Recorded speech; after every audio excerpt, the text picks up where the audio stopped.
Welcome to our channel. Today we how to register with Zapier for UI automation between web tools step by step clearly. First, open your preferred web browser. Navigate to the Zapier homepage by typing in www.zapier.com and pressing enter. On the top right corner, look for the sign up button and click on it. You will be presented with multiple options to sign up.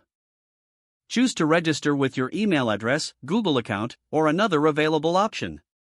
If you select email, enter your email address in the provided field.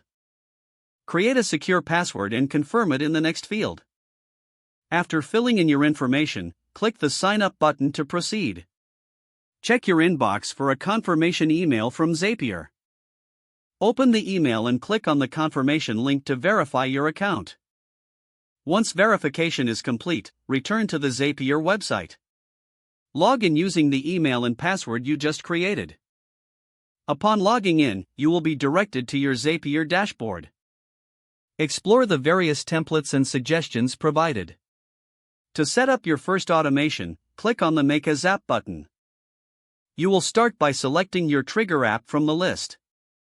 Search for the web tool you want to automate and click on it. Follow the on-screen prompts to connect your app account. Choose the specific trigger event that will start your automation. After setting up the trigger, click Continue. Next, select the action app you want to connect to. Search for the second web tool and click on it. Pick the desired action event that you want to occur. Follow the prompts to connect the second app account. Click Continue once your connection is established. Now, test your Zap to ensure the integration works as expected.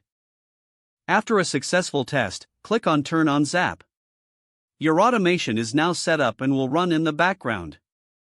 Feel free to explore additional Zaps or customize existing ones further. Remember to regularly check your dashboard for any updates or notifications.